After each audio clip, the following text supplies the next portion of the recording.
حسن نثار صاحب کی محبتوں اور عنایات میں سے ایک علامہ مولوی سعید اظہر سے ملاقات اور تعارف ہے۔ آگے دلوں میں اترنے کا جادو تو اس کے پاس ایسا تھا کہ گیا ہے تو یوں لگتا ہے دل کے مکان کا وہ کونا ہی خالی ہو گیا ہے۔ بقول غالب ایسا کہاں سے لاؤں کہ تجھ سا کہیں جسے۔ سعید اظہر ایسا ہی تھا، اسی مصرعے کے مصداق، ایسا گرم جوش کے بلا کی حرارت سینے میں چھپائے بیٹھا، اور ایسا نرم خو کہ جس سے محبت کرے اس کا نام لیتے ہی آنکھوں میں آنسو جھلک پڑیں۔ وہ جب بھی ملتا اس کا چہرہ اس کے دل کی چغلی کھاتا، اس کی آنکھوں میں ہمیشہ ایک ہلکی سی نمی رہتی جو آنسو بن کر کبھی مسکراہٹ کے وقت نکلتی، یا جب وہ جذباتی لہجے میں کسی سے درد مندانہ اپیل کر رہا ہوتا۔ میری اس سے پہلی ملاقات اسی کیفیت میں ہوئی۔ یہ مشرف کا دور تھا جب نواز شریف پر ہائی جیکنگ کا مقدمہ چل رہا تھا۔ حسن نثار صاحب نے اپنی مخصوص ترنگ میں ایک کالم لکھ ڈالا جس کا عنوان تھا نواز شریف کے یحییٰ بختیار۔ کالم بے ضرر سا تھا، مگر اس عنوان نے ایک مقدمے کی یاد یحییٰ بختیار صاحب کے ہاں زندہ کر دی۔ ذوالفقار علی بھٹو کی پھانسی کے بعد وکلاء کا ایک طبقہ ایسا تھا جو سمجھتا تھا کہ بھٹو کا کیس مہارت سے نہیں لڑا گیا، اس کے وکلاء ہی نے بھٹو کو پھانسی کے تختے پر پہنچایا۔ اس بحث کے دوران لاہور ہائی کورٹ کے سابق جسٹس شیخ شوکت علی نے ایک انٹرویو دیا کہ ذوالفقار علی بھٹو کو پھانسی کے تختے تک پہنچانے میں ان کے وکیل یحییٰ بختیار کا بہت ہاتھ ہے۔ اس انٹرویو کو ادیب جاودانی مرحوم نے اپنے مشہور چٹ پٹے رسالے مون ڈائجسٹ میں شائع کیا اور اس کے شکریہ کے ساتھ جنگ کے سارے ایڈیشنوں میں چھپا۔ یحییٰ بختیار صاحب نے میر خلیل الرحمن مرحوم، جسٹس شوکت علی اور ادیب جاودانی پر اسسٹنٹ کمیشن کوئٹہ کی عدالت میں زیر دفعہ 501، 502 تعزیرات پاکستان اور ہتک عزت کا مقدمہ کر دیا۔ اس مقدمے کے تحت مجرم کو جرمانہ یا تاوان نہیں ہوتا بلکہ 6 ماہ کی قید ہوتی ہے۔ یہ مقدمے کے خلاف اپیلیں سپریم کورٹ تک گئیں، لیکن آخرکار فیصلہ یہ ہوا چونکہ یہ ایک فوجداری مقدمہ ہے اس لیے اس کی سماعت بنیادی عدالت یعنی سب ڈویژنل مجسٹریٹ کوئٹہ کے پاس ہوگی۔ یہ اپریل 1988 کا واقعہ ہے کہ جب یہ مقدمہ کوئٹہ آیا، اور اس وقت میں اسسٹنٹ کمیشن اور سب ڈویژنل مجسٹریٹ کوئٹہ تھا۔ ابھی 1-2 پیشیاں ہی ہوئی تھیں کہ ضیاء الحق کی 17 اگست 1988 کو شہادت ہو گئی۔ یحییٰ بختیار الیکشن میں امیدوار بن گئے، اور پھر وہ ہوا جو سارے مقدموں کے ساتھ ہوتا ہے، تاریخوں پر تاریخیں پڑھنے لگی۔ اس مقدمے کی دستاویزات میں 30 صفحات پر مشتمل ذوالفقار علی بھٹو کی ایک تحریر بھی تھی جسے یحییٰ بختیار صاحب نے ان پر بھٹو کے اعتماد کے ثبوت کے طور پر پیش کیا تھا۔ اس تحریر کو بھٹو صاحب نے خود لکھا تھا، روپ راؤنڈ یحییٰ بختیار۔ یہ تحریر ان کی پھانسی کے چند دن پہلے کی تھی، جس پر غالباً انہوں نے دستخط کیے تھے 29 مارچ 1979۔ لکھا تھا، تحریر سے پریشانی اور اضطراب نمایاں آتی تھی، اس میں بار بار قطر بیونت کی گئی تھی، بہت کچھ مارجن بھی لکھ کر لائن سے اشارہ کیا گیا تھا کہ یہاں لکھ دیا جائے۔ یہ ایک بلا کی تحریر تھی، اسے وہاں سے حاصل کر کے یحییٰ بختیار کے اہل خانہ سے لے کر شائع کرنا چاہیے۔ اس مقدمے نے کوئٹہ شہر میں کئی ماہ رونق لگائے رکھی۔ جس دن تاریخ ہوتی اس دن میر خلیل الرحمن، ان کے دونوں صاحبزادے شکیل الرحمن اور جاوید الرحمن، جسٹس شیخ شوکت علی اور بیچارہ ادیب جاودانی 2-3 دن کے لیے کوئٹہ کے اسیر ہوتے، کیونکہ کوئٹہ کے لیے آج بھی روزانہ فلائٹ نہیں ہیں۔ اس وقت تو حالت اور بھی پتلی تھی۔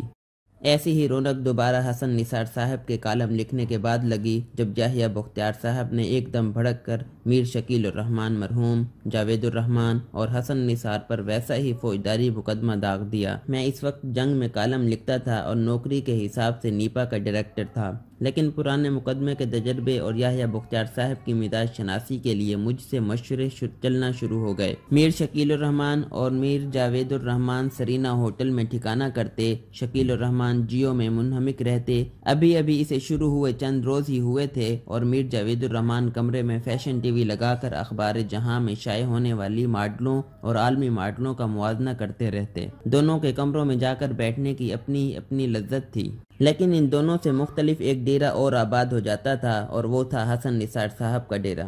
اس کے ٹھکانے بدلتے رہتے اور میزبان بھی، کبھی لارڈ ہوٹل میں ان کے کمرے میں تو کبھی مشرق اخبار کے مالک ممتاز شاہ صاحب کے ہاں۔ حسن نثار صاحب میں ایک بلا کی عادت شاہانہ ہے کہ تنہا سفر کم ہی کرتے ہیں۔ کبھی کبھی امیر العظیم ان کے ساتھ کوئٹہ آتے اور کبھی کوئی اور، لیکن ایک دن حسن نثار صاحب کے ہم سفروں میں علامہ مولوی سعید اظہر بھی آ گیا۔ یوں تو وہ کوئٹہ کی حیرت دیکھنے آیا تھا، لیکن بقول حسن نثار یہ لاہور سے تجھے ملنے کی ٹھان کر آیا ہے، اور اب اس کے وار سے تو خود ہی بچے گا۔ امریکہ افغانستان میں داخل ہو چکا تھا، طالبان کی جنگ جاری تھی، مشرف کی امریکہ نواز پالیسی چل رہی تھی، اور میرے کالم بھی اپنی جولانی پر تھے۔ ہر 6 ماہ بعد مجھ پر ایک حکومتی انکوائری ہوتی، پھر سرکار والے مجھے خپتی اور پاگل کہہ کر داخل دفتر کر دیتے۔ حسن نثار صاحب کی محفل مغرب کے آس پاس شروع ہوتی، اور پھر کھانا کھانے کا خیال اس وقت آتا جب رات بھیگ چکی ہوتی۔ میرے پاس دال موٹ اور خشک میوہ جات کھانے کے سوا کچھ چارہ نہ ہوتا۔ اس محفل میں آتے ہی مولوی علامہ سعید اظہر نے دال موٹ اور خشک میوہ جات کی پلیٹیں اٹھائیں اور کہا چلو میرے ساتھ دوسرے کمرے میں۔ مدعا معلوم نہ حرف مدعا۔ اس نے بات شروع امت مسلمہ کی زبوں حالی سے کی اور عام انسانوں کی بستی میں آ نکلا۔ میرے کالموں کے کئی فقرے مجھے یادداشت سے نکال کر سناتا رہا جیسے میں کوئی بہت کمال کر رہا ہوں۔ 3 لوگوں کو میں نے اپنی لکنت کو خوبصورتی سے استعمال کرتے دیکھا، ایک منو بھائی، دوسرے نوابزادہ غضنفر گل اور تیسرے علامہ سعید اظہر۔ بقول یگانہ بات ادھوری مگر اثر دونا، اچھی لکنت زباں میں آئی۔ یہ سب کچھ کہنے سننے کے بعد وہ ایک دم کھڑا ہو گیا، ہاتھ جوڑے اور ایک دم موٹے موٹے آنسو آنکھوں میں لاتے ہوئے زور سے بولا، اور یا مقبول جان، اس قوم پر رحم کرو، یہ تمہیں پڑھتے ہیں تو رات کو سو نہیں پاتے۔ سارے لوگ مرنے کے لیے یا ماتم کرنے کے لیے پیدا نہیں ہوتے، بخش دو ان لوگوں کو۔ میں نے بے ساختہ اس کو اٹھ کر گلے لگا لیا، اور پھر ہم کتنی دیر تک ایک دوسرے سے گلے مل کر ہچکیوں سے روتے رہے۔ اس نے آنسو صاف کیے، منہ میں پستہ رکھا اور کہا، آپ واپس پنجاب چلو، آپ کو سخت جان پشتونوں نے خراب کر دیا ہے۔ چند ماہ بعد میں پنجاب میں تھا۔ شاید یہ اس درویش کے آنسو تھے کہ مجھے اچانک پنجاب میں ٹرانسفر کر دیا گیا۔ میں لاہور آیا تو چند ماہ بعد کینال روڈ پر میری گاڑی روک کر موبائل اور پرس چھین لیا گیا۔ اس نے خبر پڑھی اور شامی صاحب کے اخبار میں ایسا کالم لکھا کہ جیسے اس کے دل پر کوئی بڑا سانحہ بیت چکا ہے۔ شام میرے پاس آیا، کہنے لگا مجھے موبائل اور پرس کا دکھ نہیں تھا، لیکن میں نے جب ایک لمحے کے لیے تصور کیا کہ ڈاکو تجھ پر پستول تان کر بے عزتی سے بول رہے ہیں تو میں رو پڑا، اور یہ جان میں پھوٹ پھوٹ کر رو پڑا۔ کتنا سچا اور کھرا آدمی ہے۔ میرے ساتھ اس کا ایک اور تعلق بھی بن گیا تھا۔ یوں تو ایسا کبھی کبھار ہوتا، لیکن جب بھی ہوتا وہ تنہائی میں رسول اللہ صلی اللہ علیہ وسلم کی یاد میں علامہ اقبال کی تو غنی از ہر دو عالم ولی ربائی سنتا، خود بھی روتا اور مجھے بھی رلاتا۔